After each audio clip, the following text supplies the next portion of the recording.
O voto nulo e o voto em branco. Você sabe qual é a diferença e o que é importante para nós sabermos sobre votar nulo e votar em branco? Qual seria a diferença? Apesar de o voto no Brasil ser obrigatório, o eleitor, de acordo com a legislação vigente, é livre para escolher o seu candidato ou não escolher candidato algum. Ou seja, o candidato é obrigado a comparecer ao local de votação ou a justificar sua ausência, mas pode optar por votar em branco ou anular o seu voto. Mas qual seria a diferença do voto em branco e o voto nulo? O voto em branco, de acordo com o glossário eleitoral do Tribunal Superior Eleitoral, TSE, o voto em branco é aquele em que o eleitor não manifesta preferência por nenhum dos candidatos.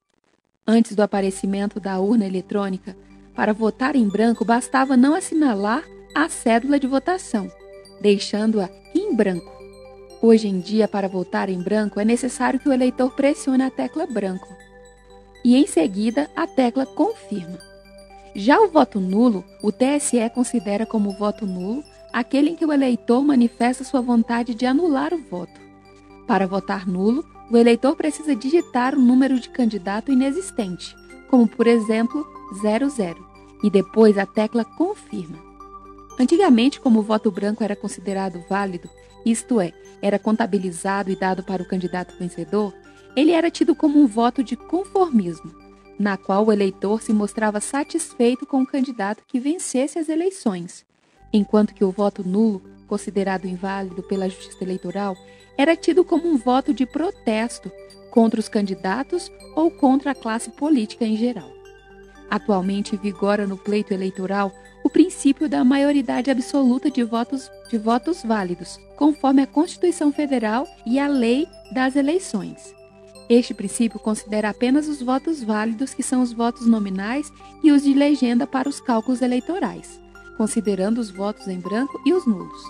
A contagem dos votos de uma eleição está prevista na Constituição Federal de 1988, que diz: é eleito o candidato que obtiver a maioria dos votos válidos, excluídos os brancos e os nulos.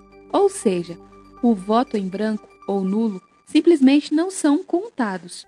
Por isso, apesar do mito, mesmo quando mais da metade dos votos forem nulos, não é possível cancelar uma eleição. Como é possível notar, os votos nulos e brancos acabam constituindo apenas um direito de manifestação de descontentamento do eleitor, não tendo qualquer outra serventia para o pleito eleitoral do ponto de vista das eleições majoritárias, ou seja, eleições para presidente, governador e senador, em que o eleito é o candidato que obtiver a maioria simples, o maior número dos votos apurados, ou absoluta dos votos, mais da metade dos votos apurados, excluídos os votos em branco e nulo. Essa é uma fonte do TSE. Esse é o canal Entrando na História. Se você gostou do vídeo, se trouxe alguma clareza, deixa aqui o seu comentário e, claro, se inscreva no canal.